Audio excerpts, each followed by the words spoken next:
This is Hashtag History episode 112. I'm Rachel. And I'm Leah. And welcome to what is my first episode of season 12. Yeah. Does this mean we're officially in our preteen years?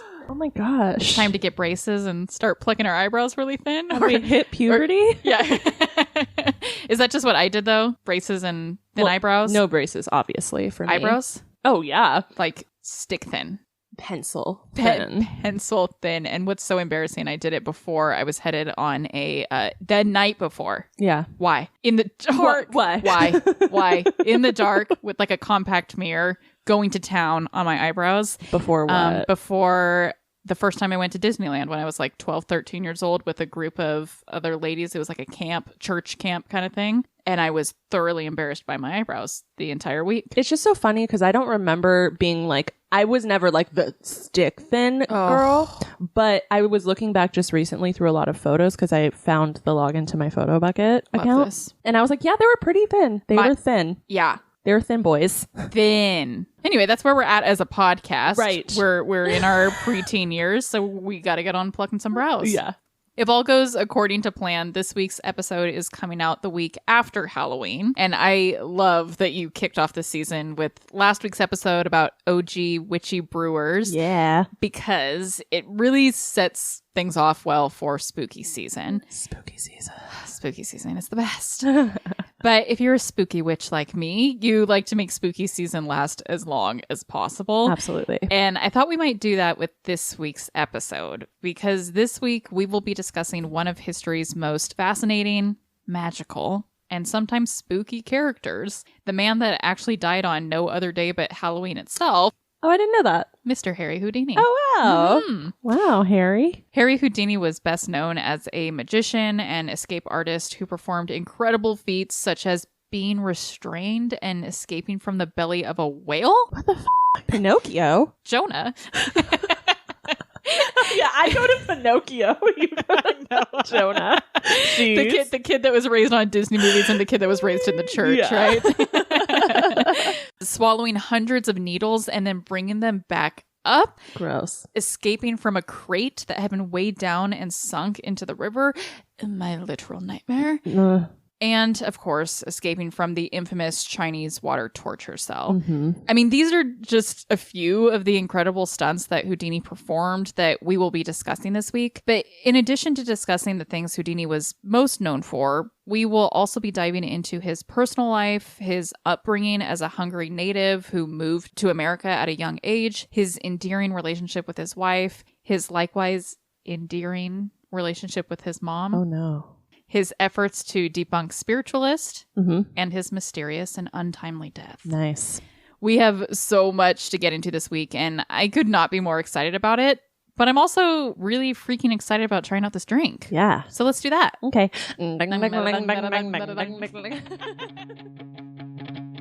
I'm Rachel. And I'm Leah. And this is Hashtag History. The podcast for both history nerds and history haters alike, where we dive into history's greatest stories of controversy, conspiracy, and corruption.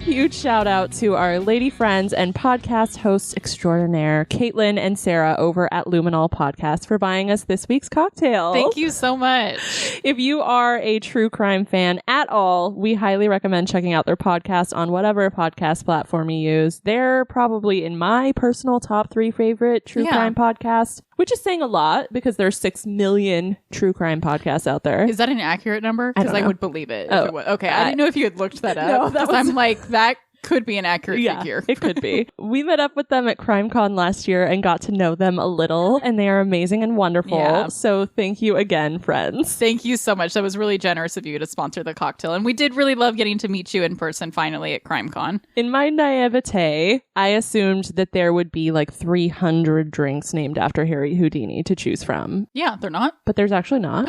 I would have thought so too. Yeah. In fact, the only cocktail named Houdini that I could find was on the Cocktail Virgin blog and contained absinthe, which I am 100% willing to try, but 0% willing to buy. Oh, I love that. Yep.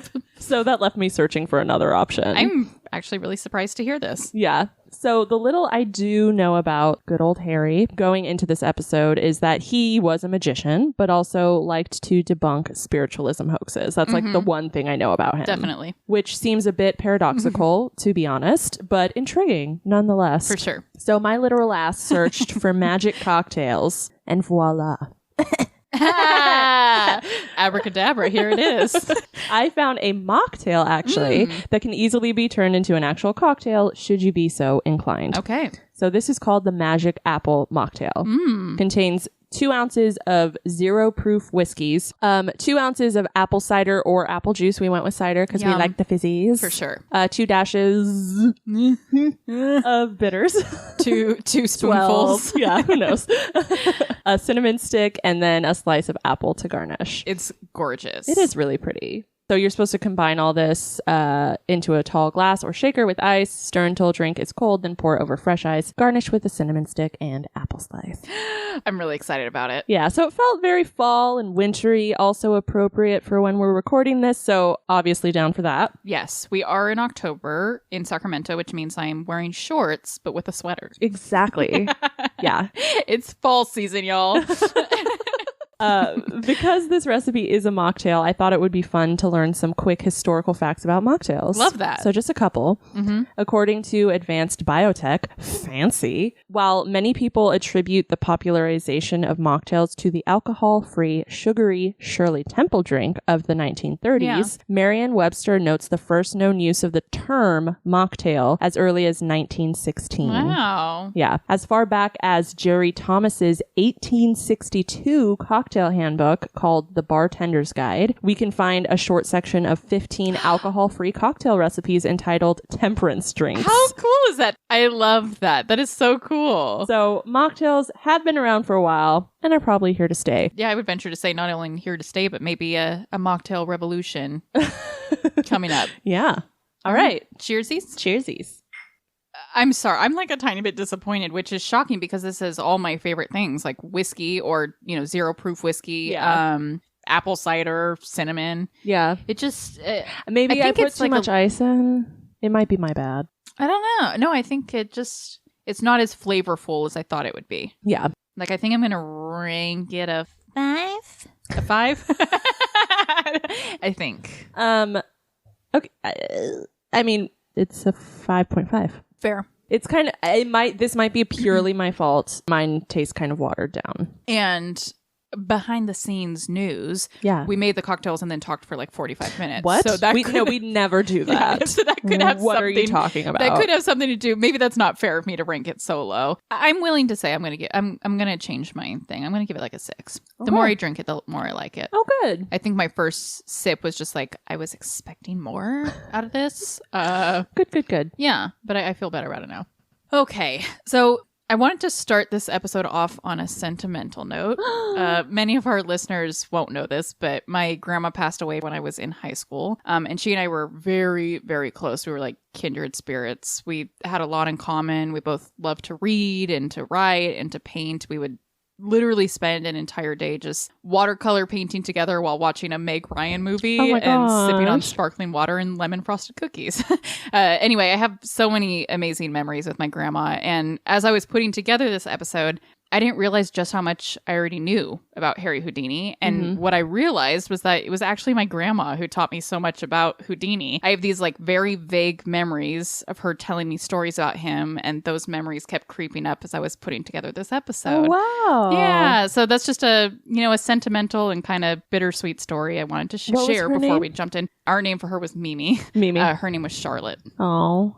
Houdini, who was named Eric Weiss at birth, was born on March 24th, 1874 in Budapest, Hungary, although he would later claim that he was born in Appleton, Wisconsin. In truth, his family did not move to Appleton until 1878 when his dad got a job as a rabbi there. The Weiss parents brought their 7 children to the States and changed the German spelling of their last name from Weiss with a Z to Weiss with the double S's. And Houdini's first name, Eric with a K, was changed to Eric with a CH. Houdini's father would lose his job as the rabbi of the Zion Reformed Jewish congregation, and this really would set a precedent for Houdini and his family of a constant struggle through poverty. The family would move to Milwaukee, Wisconsin for a period of time before Houdini moved with his father to New York City, where as a young boy he took up odd-end jobs such as shining shoes and delivering newspapers to help support the family.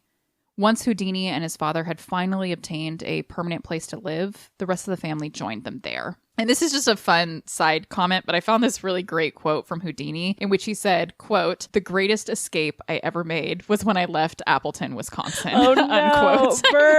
burn, Harry, jeez. I thought that was pretty funny. Like, oh, that was better than escaping a literal whale's belly? Yeah, okay, great. That's so funny.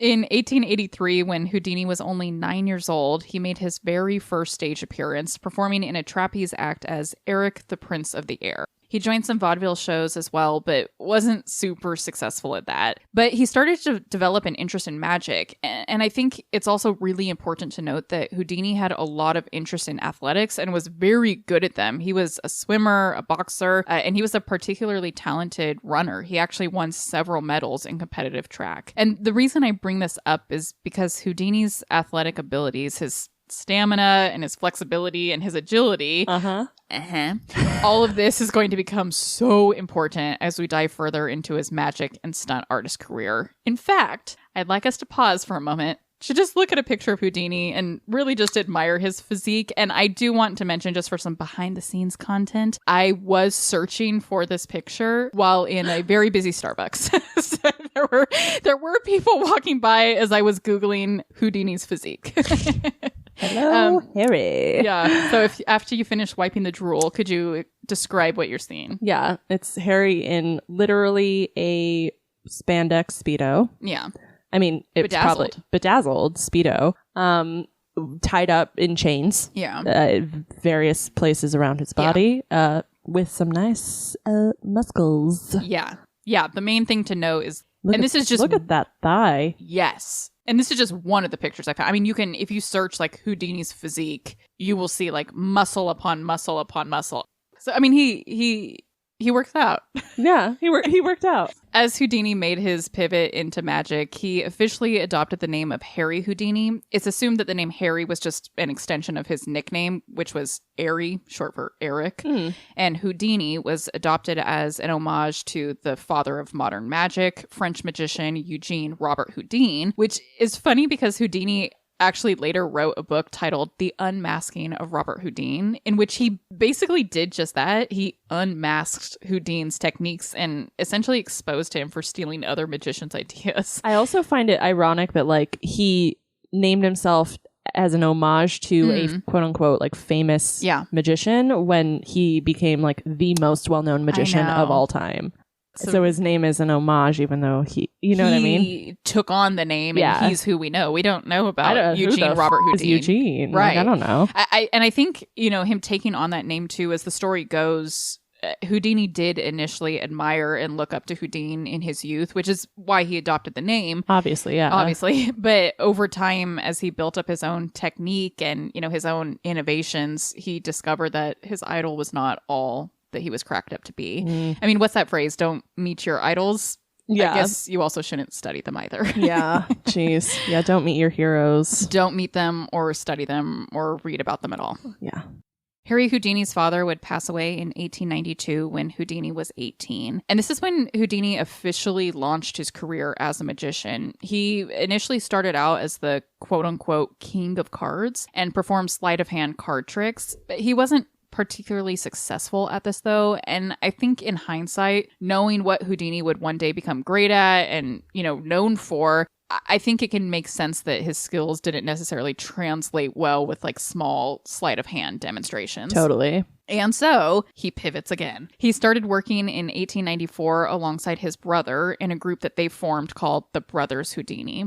They worked their way through the circuits of small stages and theaters throughout Coney Island and the Midwest, doing more simple magic tricks, still doing like some card tricks, and still not achieving much success. But it's roughly around this time that Houdini met another performer from a fellow act, the Floral Sisters. It was a woman named Wilhelmina Beatrice Bess Ronner. Woo.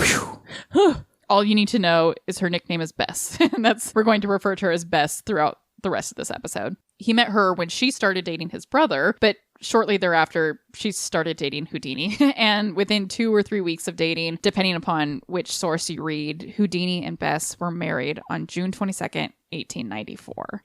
What may sound like a rushed and, possibly impulsive decision turned into, from what I've read, a pretty romantic, affectionate marriage. Houdini and Bess were deeply in love with each other. In fact, I read this really beautiful story about how over the course of their 3 decades long marriage, he would write her hundreds upon hundreds of love letters that he would leave around their house, sometimes even writing these letters while they were both sitting in the same room. Okay. To me, this is the equivalent of my husband and I both sitting on the couch and he texts me a meme. Totally. And then we both look at each other and we smile and then return to our respective phones. Absolutely. That's true. A modern day love. romance. True love.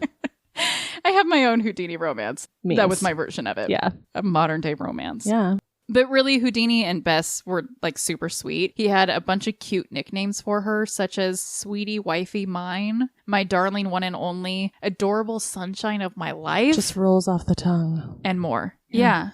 Really, the last one especially. For sure. Again, modern day romance, if you were to put that in as their like contact in your phone, it would get cut off at adorable adorable sun. I thought it was cute that still to this day I'm in Nico's phone. I'm Leah Smiley Face. Oh, I love that. Yeah. And that's how we put it in. Like, the day. Oh. Yeah, when he very first got your number. Yeah. That's very sweet. It was probably to be able to differentiate me from all the other Leahs. Yeah. The other Leahs that had like, there's like a Leah with a rain cloud next to it. Right. It's like an X. One with an X. Do not answer when this Leah calls. Yeah. Mine was a smiley face. So that's great. Yeah. I love that. That is really, that's sweet. The two of them, Houdini and Bess, they would never have children. It's actually reported that Bess had a condition in which she never got her period and was therefore unable to have kids. Houdini's brother was kicked to the curb as Houdini pivoted once again and started up an act along with Bess in which they performed as the Houdinis, with Houdini as the magician and Bess as his assistant. One particular trick that they did together as a couple was called metamorphosis. With this trick, Houdini would be placed inside of a box while his hands were fastened behind his back. No, thank you. Yeah. Nightmare, thank you. Once inside the box would be closed with a knot. This box would then be placed inside yet another contraption, a cabinet. Bess would then close a curtain around the whole contraption, disappearing from the audience's view by stepping behind the curtain herself, and then she would clap her hands 3 times. So they heard her clapping. Yes.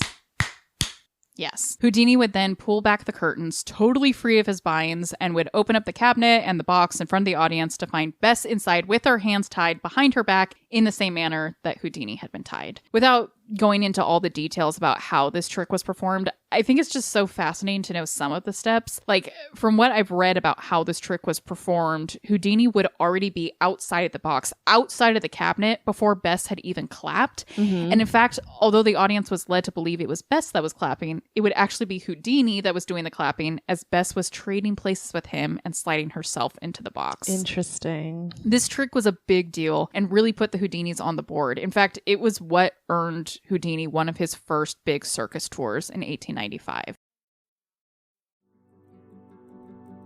Hey friends, it's me, Sharon McMahon, host of Here's Where It Gets Interesting. And we've been working hard on a new documentary series called Resilience that explores the incarceration of Japanese Americans in the United States during World War II. So join me as I talk with experts and share firsthand accounts that detail the resilience shown by 120,000 Japanese Americans who endured wartime imprisonment right here in America. And on October 24th, we'll conclude our series with a special episode. Actor George Takei sits down with me to talk about his family's experience behind the barbed wire fences of an incarceration camp. Don't miss it, because here's where it gets interesting. Houdini continued to develop his craft of escapism. He began doing handcuff escape tricks, and by 1899, a manager who was particularly impressed with him, Martin Beck, was able to book him at vaudeville locations throughout the States and also booked him a tour across Europe. He initially wasn't very successful in Europe. That was until his agent booked him a meeting with William Melville, the first chief of the British Secret Service Bureau. Fancy. Yes. Now, during this meeting, Houdini showed Melville how he was able to escape handcuffs at Scotland Yard, of all places. After this, Europe was sold, and Houdini's success took off overseas. In fact, many of Houdini's early acts would include the involvement of law enforcement, who would bring forth their trickiest sets of handcuffs or their most secure jail cells, and Houdini was always able to escape from them. There were even wardens that would award Houdini with certificates for breaking out of their handcuffs and facilities. One of Houdini's most infamous prison escapes occurred in 1906 when he escaped from the same jail cell that had once confined Charles Guiteau, the man that assassinated President James A. Garfield. He was handcuffed by the Secret Service and locked in the cell where he was able to successfully escape in just 18 minutes. It's wild. I get like the whole stage thing. It's like it's all tricks and stuff, but it's the actually like getting out of prison or you know, like a prison cell. That's crazy. I agree with you. There's a level of showmanship here, and there's a level of obviously talent. And knowledge and expertise. Wow. By 1900, Houdini was making a weekly salary of roughly $300, which is the equivalent of almost $10,000 a week today. Okay. Harry, you're looking even better. If that physique didn't do it, that wallet did. That wallet did. This made him the highest paid vaudeville performer in the States. Yeah. This is when Houdini really hit his big break, and I think it's always important to reflect on the rise and grind. And what I mean by that is that I think a lot of the time when we see these big celebrities or these big authors or whatnot, what we don't see are the 15 movies that they made that were total flops before their big blockbuster. Yeah. Or the 10 novels that no one ever read before that one that made it to the bestsellers list. Yeah. And so it's important to look at Houdini in the same way. He really struggled in his attempts to make it in this particular entertainment industry. He spoke many times about quitting, and he and Bess even stayed with his mom for a period of time early on in his career while he was taking a break from the hustle and grind. Yeah. But finally, by 1900, he had hit his stride.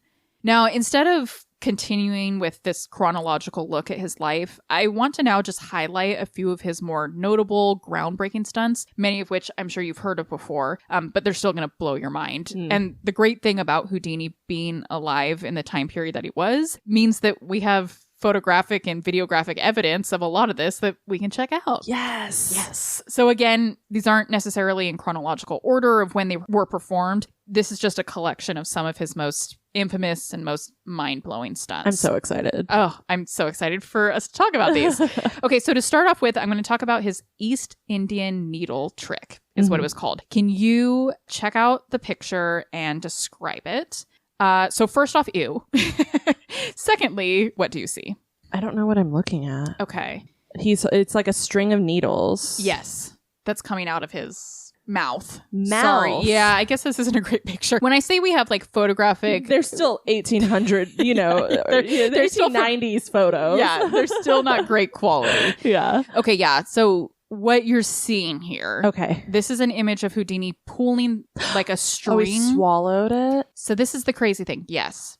What you see in the picture is him pulling like a string with needles out of his mouth after he had already swallowed them. Okay. That's what you see in this picture. You see the needles are like strung on the string in, you know, a consecutive order. Yes. How this trick was performed, though, is Houdini would actually swallow 100 individual needles followed by 20 yards of thread.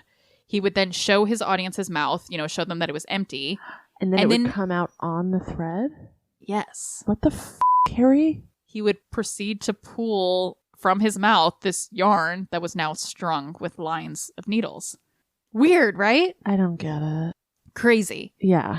Okay, so the next one that we've already kind of mentioned a couple times, it's the escape from the belly of a whale, and there's no picture to share this one. Dang it, this is the one I want to see the most. I know, I'm really sorry about that. It's okay.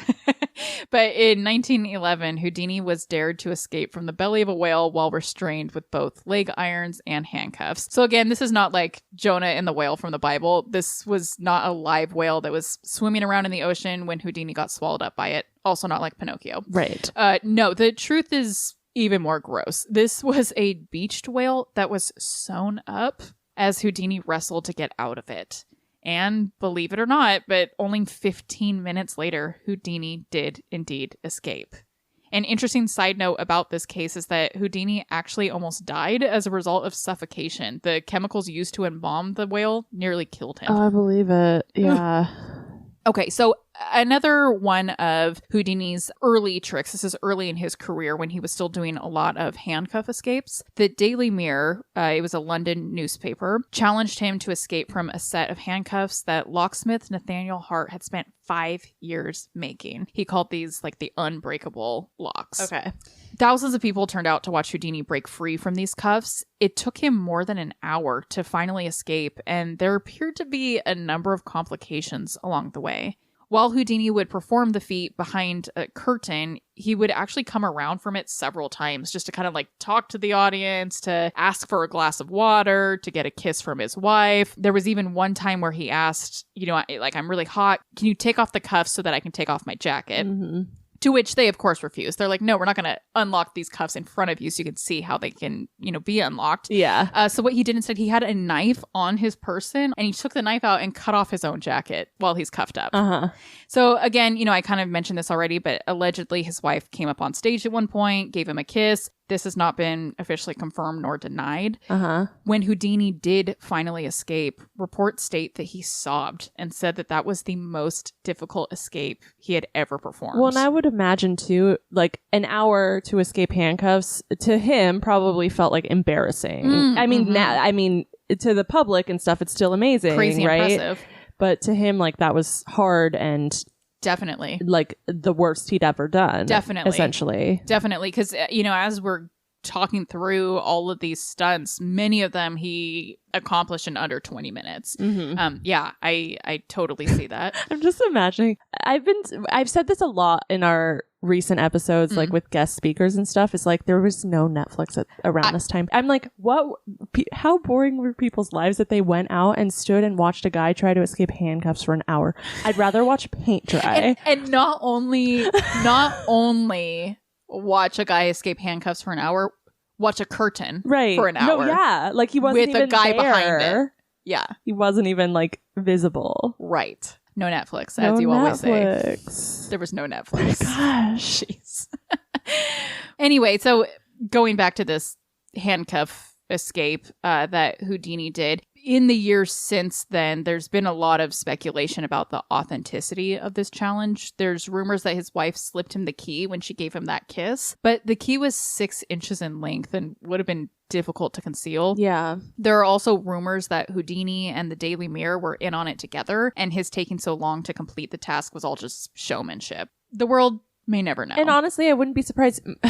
Magicians they're showmen. They're illusionists. They're showmen, right? Like it's all illusions and stuff. And so I don't think people, maybe at this time people went thinking it was truly magic. Yeah. I don't know. But like nowadays people don't go to a magic show because they think it's real. Like you go for the show. And so if the Daily Mirror was in on it, I'm just kind of like, okay. Yeah, I feel the same way. So yeah, none of it is legit. You know what I'm saying? Like authentic. It's all tricks. It's all tricks and illusions. Mm-hmm. Yeah, illusions, Michael. Illusions. Sorry, golden. Okay, so now onto a more infamous one that we do have a picture of. Can you describe what you're seeing? Oh, he looks so small. Yeah, not looking small. As cute as he was in the early years. Yeah. He is in a giant milk can. Yeah. And there's like 3 police officers standing around him holding the top of the jug. Yeah. Open for him. It doesn't look like a human body should fit in there, but it does. Right. It does. Right. He was fairly short. He was a short king. Yeah, he was a short king. Yes. Yeah, so, I mean, essentially what it looks like is what it was. Yeah. Houdini would get inside of this milk can that would be filled with liquid, generally water or milk. lock. Sometimes when performing this trick at a brewery, it would actually be filled with beer. Nice. Yeah. And then the lid would be closed and locked. There would then be a curtain pulled around the can, and only minutes later, Houdini would make his escape. I'm sensing a pattern here. Yeah. He didn't want people to see how he was getting out of these things. Yeah. Of course not. This particular trick became so popular that many other magicians and escape artists started performing it as well. To one-up them, Houdini eventually evolved the act to add another layer of difficulty. Not only would he get locked inside the milk can, he would also put the locked milk can inside of a locked wooden box. All right. Okay, so this next trick, I wanted to mention it because although it's not one of the crazy escape tricks that Houdini did, it's still one of his most infamous. Mm-hmm. Houdini introduced this elephant vanishing trick toward the latter half of his career. And what he would do, he would bring out a large cabinet in front of, his audience that he would then walk a 10,000-pound elephant into. The cabinet doors would then be closed and a curtain would be pulled around it. 12 men would come out. They would turn this cabinet, just kind of rotate it in a circular motion. This is something that would take a handful of minutes to do. Houdini would then open up the curtain, open up the cabinet, and Jenny the elephant would be gone. Jenny, where'd you go? Jenny's gone. She gone. She gone. We have another picture here to check out. And this is a trick that he did. It was called the suspended straitjacket trick. Yeah, this is another one that I'm familiar with. Uh-huh. So he's like hanging from a crane with his feet connected to the crane, and he's hanging with his head like hanging down, right? So he's upside down and he is in a straitjacket. He's tied up with a rope to the top of the crane. So he's hanging who knows how high in the air. Yeah. Scary. Definitely.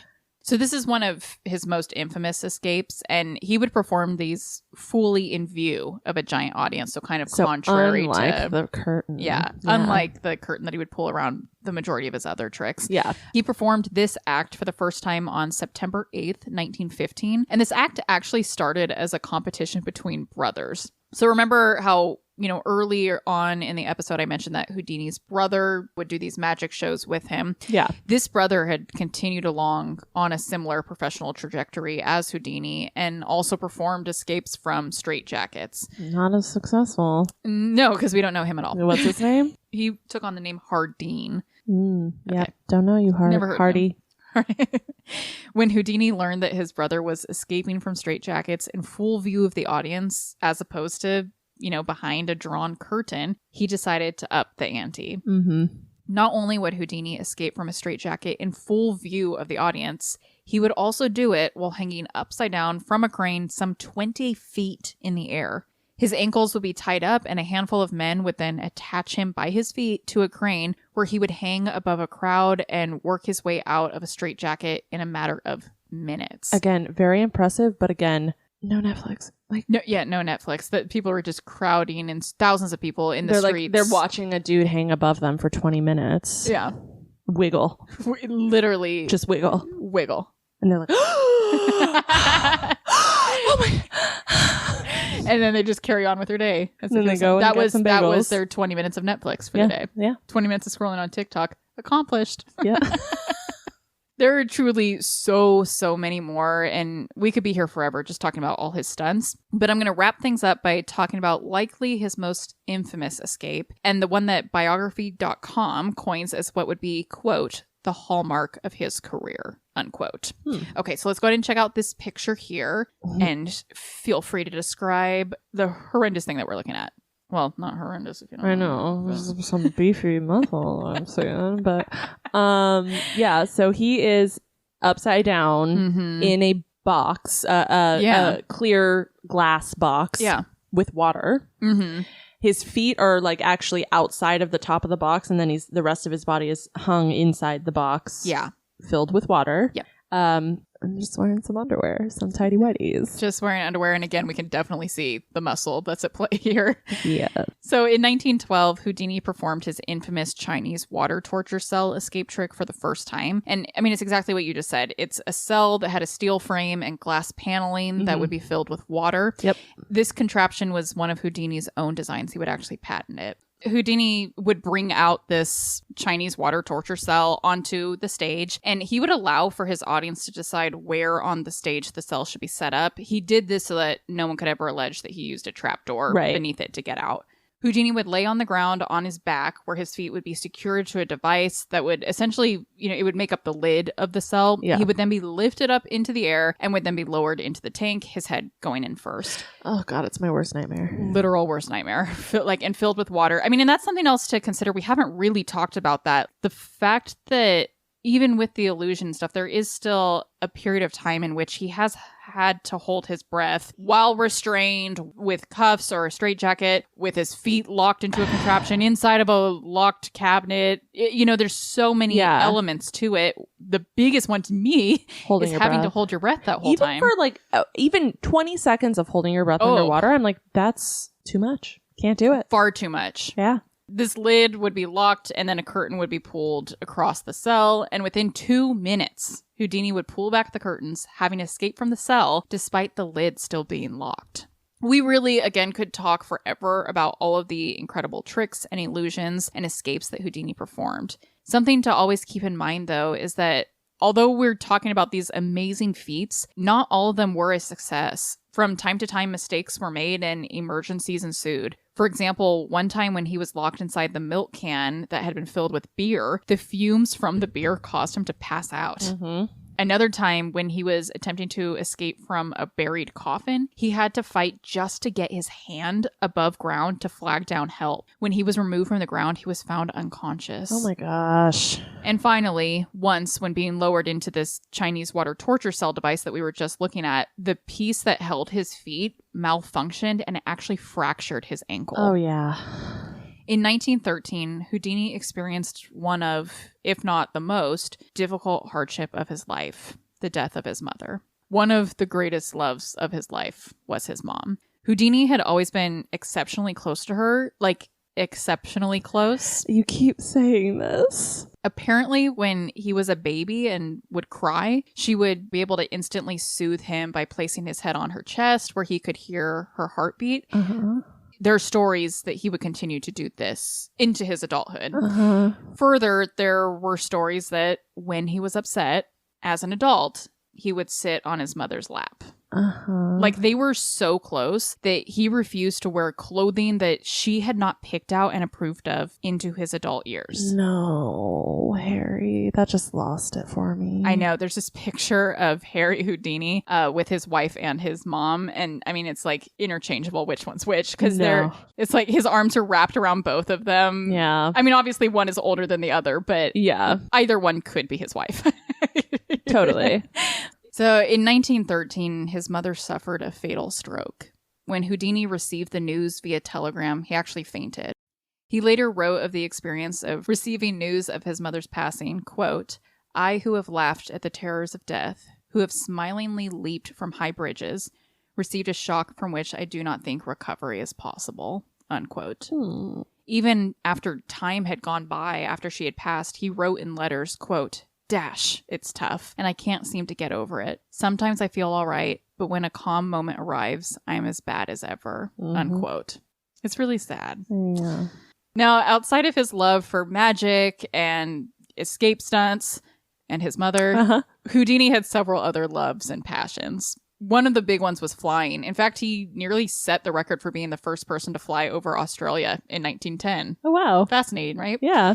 He was also an avid writer and wrote several novels, including the one that he wrote debunking French magician Robert Houdin, as well as Miracle Mongers and Their Methods, and A Magician Among the Spirits. Nice. Houdini also had a small acting career and starred in a handful of movies. Apparently his acting wasn't very good, though, and when he started up his own production company, it ended in failure. That's really funny, too, because back then they were they weren't talkies, that you just had to move your eyebrows up and down, and that was it. And he's obviously a good showman, or it just doesn't translate well to a viewing audience. Interesting. Mm-hmm. But one of his largest passions was debunking spiritualism. Mm-hmm. Following World War I, many Americans were in a place of grief and despair, desperate to reconnect with lost loved ones. The United States saw a huge wave of spiritualism and attempts at connecting with those beyond the grave. As an experienced magician, one that had his own history of pretending to possess supernatural connections, Houdini made it his mission to catch mediums and spiritualists in the act of pretending as though they had conjured up supernatural spirits.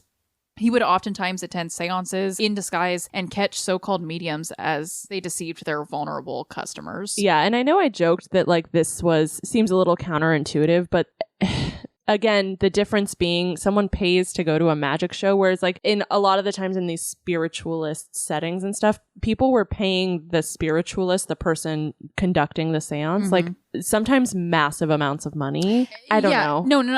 I think the big difference is you go to watch Houdini escape from the Chinese water torture cell for entertainment. Right. You go to a medium to connect with your mom that Passed was your away, best friend and passed away. Like, so you're in a vulnerable position. Totally. And it's unfair if someone is taking advantage of that position. Yeah, and some of the things that they did were cruel. Horrible. Cruel. Absolutely cruel. Yeah. The largest of Houdini's exposés was that of Minnie Marjorie Crandon, a very famous medium. And when I say he exposed her, I mean, he exposed her. Oh. He wrote and published a 40-page article about it titled Houdini Exposes the Tricks Used by the Boston Medium Marjorie. Flat out. Yes. Okay. Yeah, I mean, you don't even need to read the article. No. We know from the title alone what happened. Yep. This was a really big deal at the time. No one else had been able to catch Crandon slipping up because she was just that good, but Houdini was better. Mm-hmm.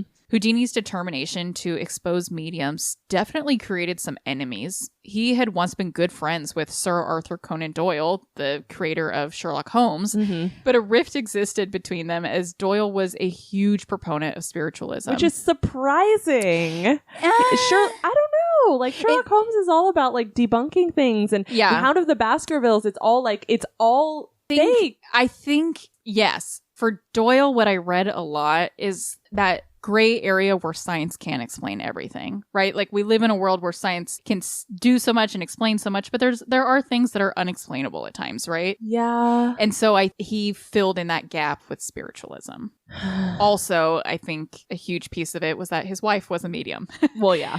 There's the other piece. Oh, yeah. Things officially went downhill when Doyle's wife insisted on performing a seance to reconnect Houdini with his mother after she had passed. And of course, you'll remember that he was super close with her. Yeah. Doyle's wife claimed to be receiving writings from Houdini's mom, but these writings were all in English. Too bad Houdini's mother never read nor wrote in English in her entire life. When Houdini exposed Doyle's wife as a fraud, that cemented the end of their friendship. In fact, they would continue over the years to write nasty things about one another in the newspapers. Jeez. Houdini was so committed to the cause of debunking mediums that he joined the Scientific American Committee, a committee designed to debunk spiritualism, and via this committee offered a $2,500 prize to anyone that could prove that they could truly connect with the dead. To no one's surprise, no one ever won this prize. Yeah. Houdini even spoke in front of the U.S. House of Representatives in support of a bill that would ban fortune tellers from making profits off telling fortunes in Washington, D.C. Wow. What's funny is that despite his adamant stance that spiritualism wasn't real, Houdini and his wife actually made an agreement that whichever one of them died first, the other would attempt to communicate to the other with a secret message. This secret message was Rosabelle Believe, which was a favorite song of theirs. Yeah. And Bess followed through on their promise. For a decade after Houdini's death, she would hold a seance on the anniversary of his death and wait for him to repeat their secret message back to her. But he never did. After 10 years of trying, she was quoted as saying, quote, 10 years is long enough to wait for any man, unquote. Girl. We've been saying that, but not about this. More like when you're waiting on a ring or something. Yeah, exactly. Yeah. No, but I there's a part of me that gets it. His life was dedicated, towards the end to like debunking this, so he's like, I want to continue to do that. Sure. In that we know the secret code, and if I die, I continue to debunk. Definitely it furthers his efforts. Yeah. So I guess that naturally leads us now to discussing Houdini's death. And Houdini's death is an interesting one. Okay. We've looked at pictures of him. He was a beefy guy. Beefy. And his physical strength was something that he took a lot of pride in. In fact, he used to brag that he could withstand any punch to the stomach because he could flex his abdomen so tightly that it would protect those internal organs. I've heard dudes say that too, bros. Yeah, bros. Gym bros. Yeah. On October 22nd, 1926, while in his dressing room at the Princess Theatre in Montreal, a few students from McGill University came to see Houdini. One of the students, Jocelyn Gordon Whitehead, asked Houdini if it was true that he could take a punch to the stomach. As the story goes, Houdini kind of vaguely agreed. It sounds like he didn't really get out a full response to the question. Yeah. Before the student began punching Houdini in the stomach. Oh, no. Now, I'm going to throw us back a little ways in the episode. Do you recall when I was talking about how not all of Houdini's stunts were flawless and how there were sometimes mistakes made? Totally. One specific example I gave was about how the contraption that held his feet in the lid of the Chinese water torture cell had malfunctioned and it left him with a fractured ankle. And so he couldn't exercise? And so he got beefy in a different way? From ground beef. Ground beefy? He got ground beefy? That's the funniest thing I ever heard. He got ground beefy. Yep. That was good. Not exactly, but this incident with the ankle. Yeah. This had actually only occurred a week before this dressing room incident that we're talking about. Okay. So as the story goes, Houdini was actually laying down and resting his ankle and was therefore not in the position nor fully prepared to brace himself to take multiple punches to the gut. Yeah. It was so bad that 2 punches in, Houdini had to stop Whitehead from continuing. Well, yeah. I know. It's funny, when I read the accounts, people are like, can you believe he had to stop him after 2? I'm like, after half of one? Yeah. After a quarter of one, I'd be like, my God, please. Please. But for most people, they were like, wow, Houdini had to stop him after 2. That's a really big deal. Yeah. Houdini's next show was in Detroit, Michigan, and by the time he got to the Garrick Theater there, he had a fever of over 104 degrees Fahrenheit. That's not good. No. His doctor and his wife begged him to cancel the show, but he continued on. Even after the show, when his fever had not subsided and the stomach pain was even worse, he still refused medical attention. Mm-hmm. His wife ended up ignoring his orders and had him taken to the hospital. There, on October 24th, he underwent emergency surgery to remove his appendix, which doctors found had ruptured, spreading infection across his body. Yeah. He underwent a secondary operation a few days later, but at this point, Houdini's body was overtaken by sepsis. Mm-hmm. He would die on Halloween, 1926, at the young age of 52. According to witnesses, his last words were, quote, "I'm tired of fighting," unquote. His death is so interesting because, told in the way that I have just told the story, it could easily be assumed that Whitehead caused Houdini's appendix to rupture. Yes. Right? That's what I assumed. Yes, definitely. But more recent medical professionals and historians have argued that Houdini may have been dealing with appendicitis even before the stomach punching incident. And that just aggravated it. It aggravated it. And in addition to that, he may have ignored the appendix pain, chalking it up to pain from the punches. Yeah. So it's possible that had Whitehead not punched Houdini, he would have recognized the symptoms of appendicitis and sought medical attention before it was too late. Yeah. So I guess in that way, Whitehead still caused his death, but at least not directly. Yeah. Houdini was buried in a Jewish cemetery in Queens. When Bess died in 1943, she asked to be buried near Houdini, but her family, being Catholic, refused to have her buried in a Jewish cemetery and instead had her buried approximately 35 miles away from her husband in a Catholic cemetery. I have things to say. Please. I hate that. Respect the wishes of whatever. I mean, obviously, if they're asking for like $1 million, funeral, maybe scale it down a little bit. But I'm just saying, like, the basic things. Respect the wishes of the dead, please. Yes, that's what I'm saying. Especially of the dead. Like, you want the eternity of time. You want to be laid beside your husband. How dare you take that away from someone? Yeah, that's horrible. I don't even have words for that. Yeah. Like, if someone did that to me, you seem angry. It does, because can you imagine that? Yeah. Like, in the afterlife or in death, I want to be laid next to my husband. I cannot even imagine if my family was like, nah, we're not going to do that. Yeah. That's crazy. Houdini's brother inherited many of his props and continued to perform magic for several years after Houdini's death. What is left of Houdini's artifacts have either been sold off at auctions, are on display at the Houdini Museum in Scranton, Pennsylvania.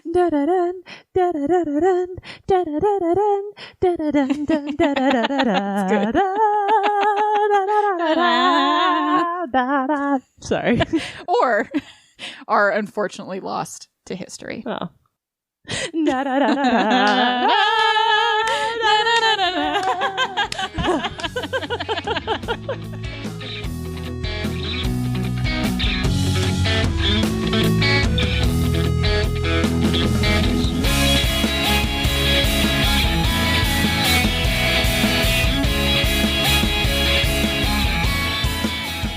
Thank you all so much for listening to this episode of Hashtag History. We will share the pictures that we discussed in this episode to our Instagram, and all sources used to put together the episode can be found on our website at hashtaghistory-pod.com. Be sure to check us out on social media. You can find us on Instagram at #history_podcast and on TikTok at #history, all one word. Also, while you're already on your phones, go ahead and head over to whatever podcast platform it is that you use, share about us with your family and friends, and then give us a rate and review. And come join us over on Patreon, where for as little as $1 a month, you can help support our books and booze supply, get access to some behind-the-scenes content, weekly #hangout episodes, and automatic 15% off all merchandise. And on top of all of that, wow, we also mail you cards and stickers. Amazing. Amazing. Thank you. Thanks. Bye. Bye. I definitely feel this a little. Do you? 3, 2, 1. Clap. I know. Stop. Stop it. Yeah. Okay, I'll let you say that whole line. I'm not sure if I said Wisconsin correctly. Wisconsin. You choked on it a little bit. There's multiple sound bites. Wisconsin for you to use now. Thank you. You're welcome. You can just all be like, he was born in Appleton, Wisconsin. When you edit this like 2-3 weeks from now, hopefully you don't remember what that's about. Yeah. No, I will. Oh, no, I won't. Oh, no. Yeah. But a rift exists. Rift. A rift, yeah. A rift exists. I'm like, what the It's a musical. Yeah. A riff.